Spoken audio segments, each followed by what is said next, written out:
Welcome to the deep dive.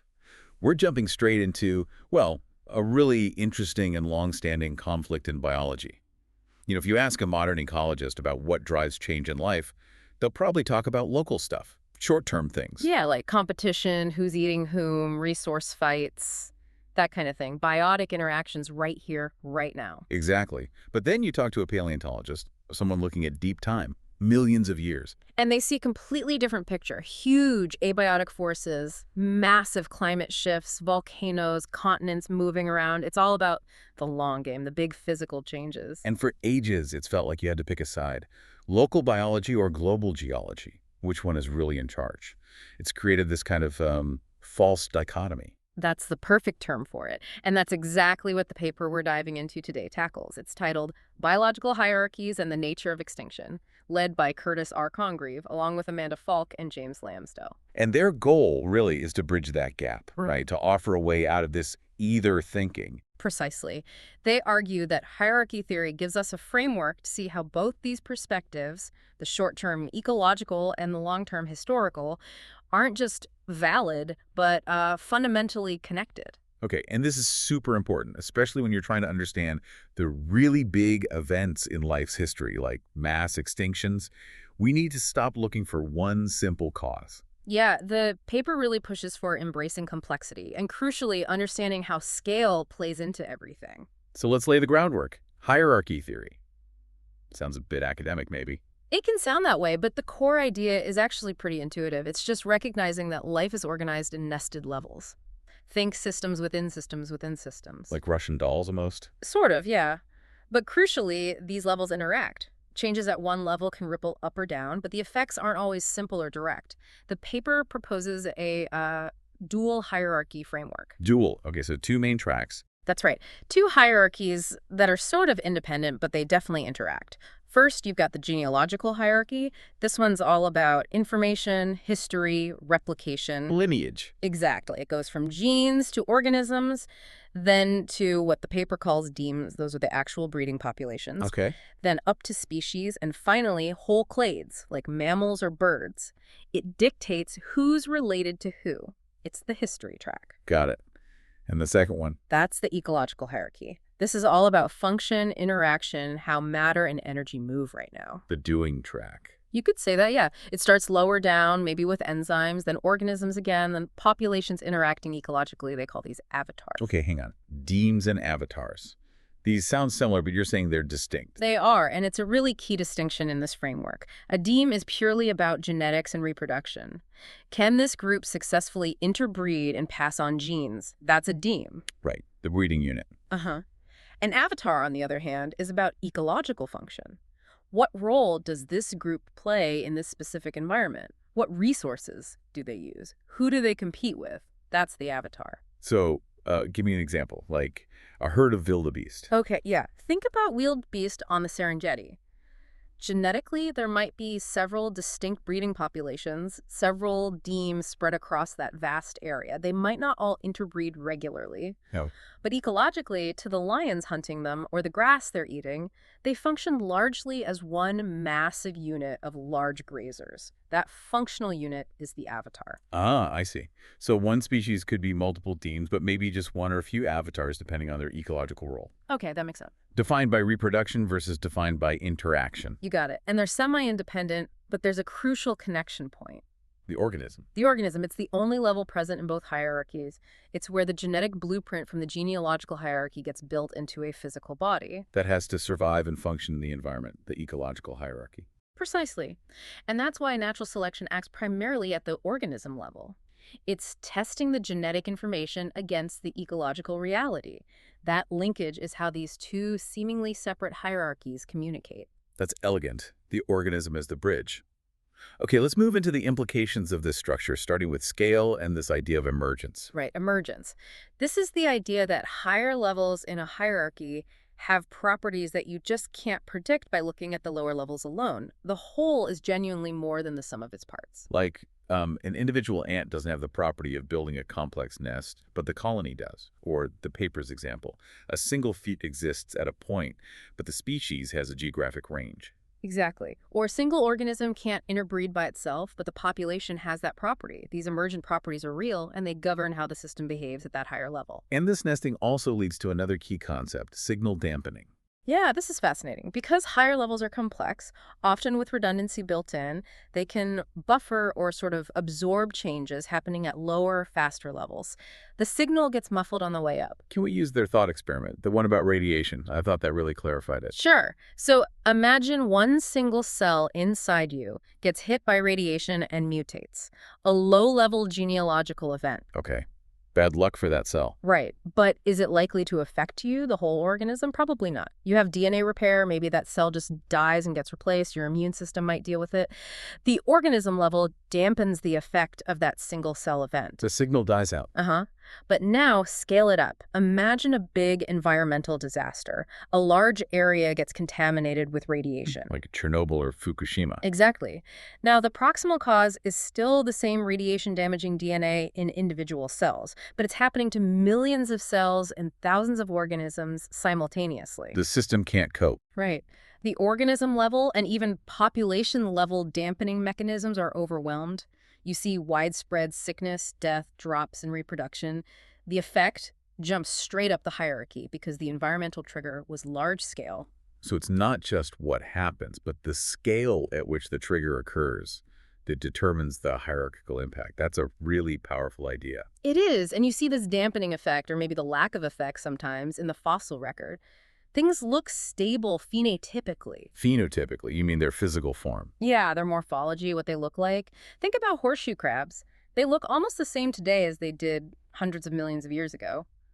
Or some groups of ichthyosaurs, those marine reptiles. They didn't change much visually for long stretches. Right. But when we look at the genetic level, maybe using molecular clocks or surviving relatives, we often see evidence that their genes were changing quite a bit underneath. So lots of genetic churn, but it wasn't translating into big physical changes.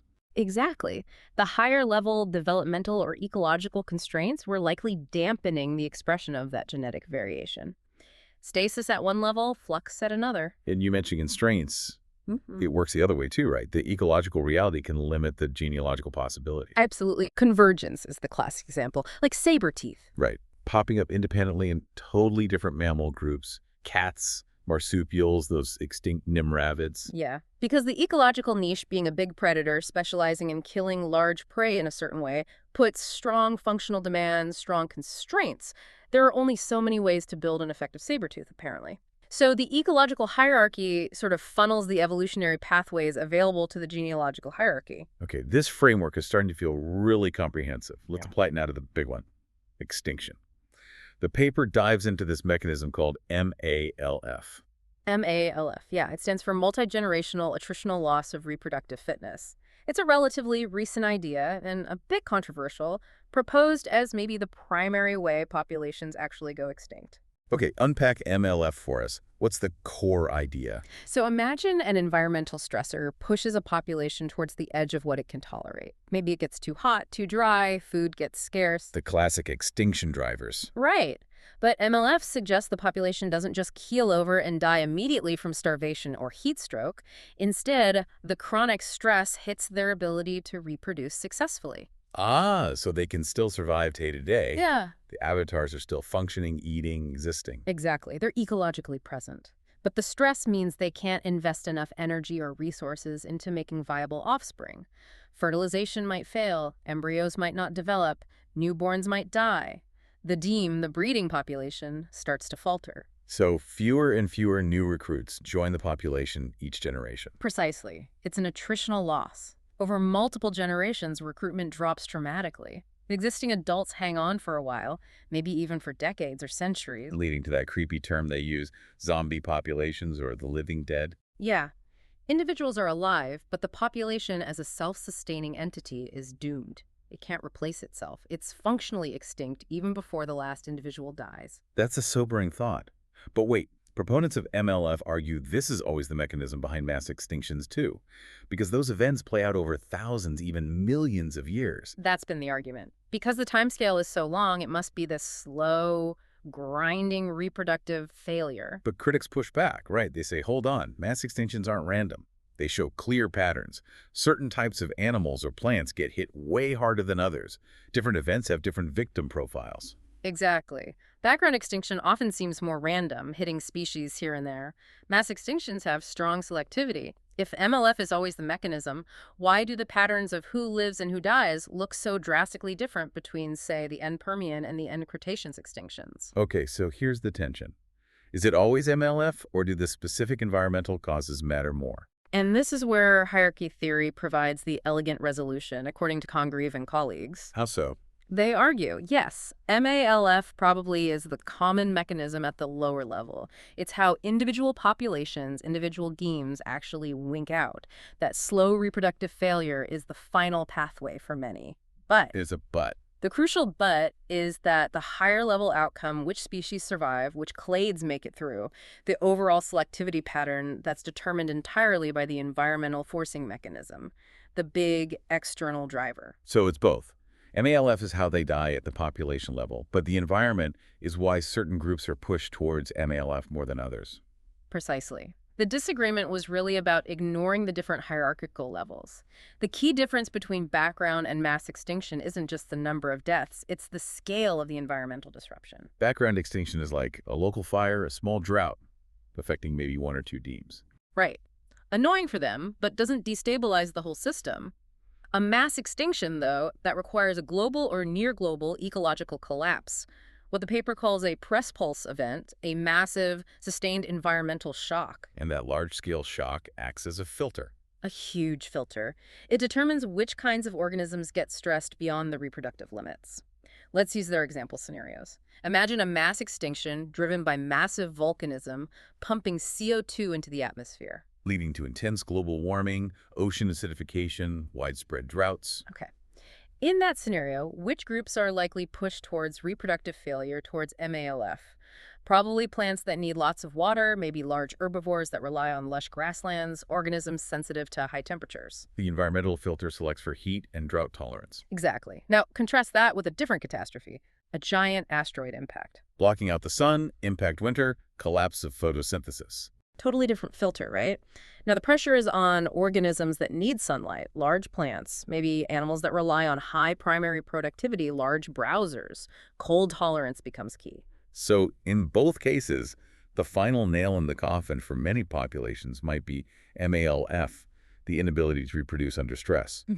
But the reason they got stressed, and which specific groups got stressed, is dictated entirely by the big environmental event. You've got it. The hierarchy matters. Population mechanism, MALF, is proximal. Environmental selector, climate change, impact winter, is distal and determines the overall pattern. That makes so much sense. It reconciles the two viewpoints. Yeah. And it also helps explain things like evolutionary bottlenecks and dead clades walking. Absolutely. When a mass extinction event wipes out most of the diversity within a larger group, a clade, the few survivors represent a tiny fraction of the original genetic and morphological variation. A bottleneck. A severe bottleneck. And sometimes, even if the environment recovers, that lineage is sort of stuck. It's lost the evolutionary potential, the raw material, to diversify back into the niches that were wiped out. That's a dead clade walking.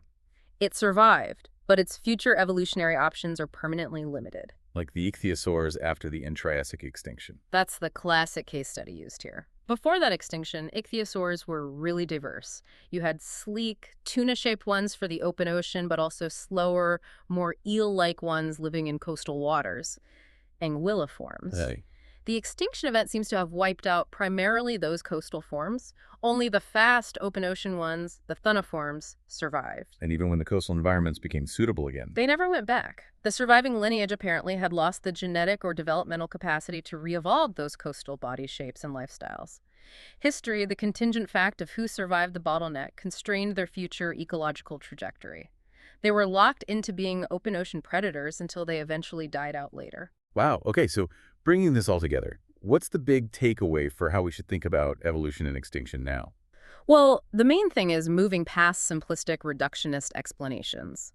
Hierarchy theory gives us a way to integrate everything. The modern synthesis ideas about population genetics and selection, the paleontological view of large-scale environmental drivers, they all fit together. It tells us that sometimes history and lineage, the genealogical hierarchy, might be the main constraint. Other times, the immediate environment and ecological pressures, the ecological hierarchy, are in the driver's seat. Exactly. And the relative importance of those two will shift depending on the time scale you're looking at, the spatial scale, and crucially, where in the hierarchy the main disturbance is happening. So it finally gives us a way to reconcile those two famous metaphors, the Red Queen and the court jester. I think it does. The Red Queen hypothesis, emphasizes constant biotic competition running just to stay in the same place relative to your rivals. That might dominate during periods of relative environmental stability, driven by interactions within the ecological hierarchy. Local struggles. Right. But the court jester model emphasizes random, large-scale, abiotic events, environmental catastrophes as the main drivers of major evolutionary shifts. That's what happens when the ecological hierarchy itself gets massively destabilized from the outside. So this framework lets us predict when we'd expect to see Red Queen dynamics versus court jester events dominating the fossil record. Potentially, yes. Or at least it helps us interpret the patterns better. We should expect, as the paper says, individualistic responses of taxa, not necessarily one single pattern governing everything all the time. Which leads us to a final thought for you, our listener. Viewing life through this hierarchical lens, it means we can't just ask what caused this extinction or what drove this evolutionary trend. Right. We also have to ask, at what level did the primary cause operate? Was it a low-level genetic change, a population interaction, or a massive environmental upheaval? Which hierarchy felt the impact most strongly? And how did constraints at one level affect possibilities at another? It adds layers of complexity, but maybe gets us closer to a truer understanding of how life actually changes over time. It definitely moves us beyond searching for single, simple causes and encourages us to see the deep interconnectedness of history, ecology, and scale. Thank you for joining us for this deep dive into biological hierarchies and the nature of extinction.